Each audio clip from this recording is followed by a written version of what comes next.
All right, listeners, welcome back for another deep dive.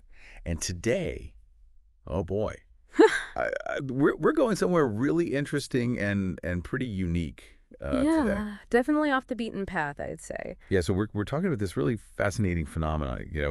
It goes by the name jumping Frenchman of Maine syndrome. Catchy name, right? It is catchy, yeah. And it's one of those things you hear about, you're like, "Wh- What is that? exactly. What even is that? So for this deep dive, we're actually looking at excerpts from a conversation between a woman who actually experiences this syndrome firsthand and a natural health enthusiast. Okay, cool. And it's really interesting because you get these two totally different perspectives coming together. Yeah, I can see how that'd make for a really compelling conversation for sure.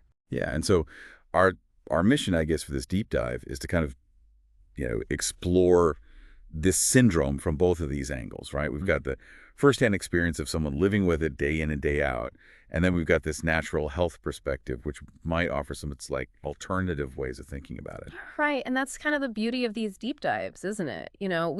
We get to dive into these complex topics and hear from different voices and really try to understand all sides. Exactly. So to kick things off, maybe you give us a little bit of background, like what exactly are we talking about when we say jumping Frenchman to Maine syndrome?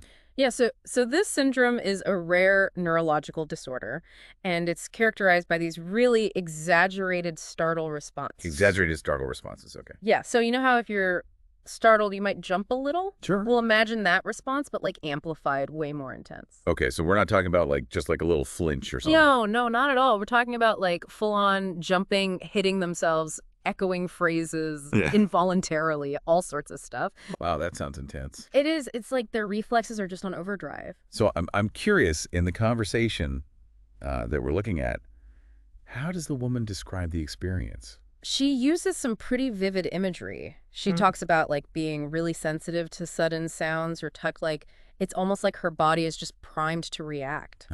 So any unexpected stimulus could set her off. Pretty much. And she also mentions how exhausting it can be I bet. to constantly be on guard, But anticipating potential triggers. It's a lot to deal with. I can't even imagine that sounds incredibly difficult. It is. She talks about like, the challenges of just navigating daily life. Yeah, like going to the grocery store or being in a crowd. Exactly, or even just having a conversation. Someone might laugh unexpectedly and it could trigger a response. Wow, so it sounds like it really impacts every aspect of her life. Definitely. And it really highlights the importance of awareness and understanding.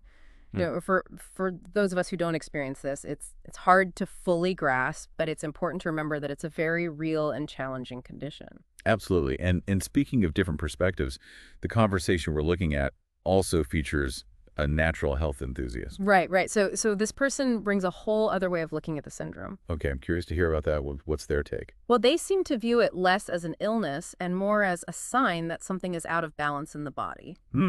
Interesting. So instead of trying to suppress the symptoms, they're looking for the root cause. Exactly. They talk about the importance of listening to the body's signals and trying to understand what might be triggering these exaggerated responses. Okay, that makes sense. So what kind of causes are they talking about? Well, they touch on the potential role of genetics. Okay, so it could run in families. Possibly. They also talk about environmental factors like, maybe a history of trauma or extreme stress could play a role. Oh, wow. So it could be a combination of nature and nurture. Exactly. And they even suggest that certain foods or substances could be contributing to the symptoms. Oh, really? Yeah, things like caffeine or processed foods, they say, could be exacerbating the nervous system. That's fascinating. I never would have thought of that. It's really interesting stuff, and it makes you think about the connections between our physical and mental health. Absolutely. So let's talk about treatments. What does the conversation say about managing the symptoms of jumping Frenchman of Maine syndrome?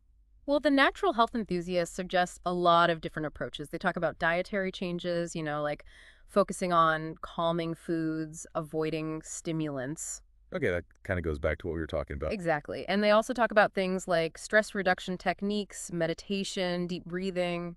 Sure, those are all things that could be helpful for overall well-being. Right. And they emphasize the importance of finding a supportive community, Yeah. People who understand and don't judge. That's so important. It is, and it's something that the woman in the conversation talks about as well. She says finding a community has been crucial for her coping with the syndrome. Yeah, it makes sense to have people around you who get it. Definitely.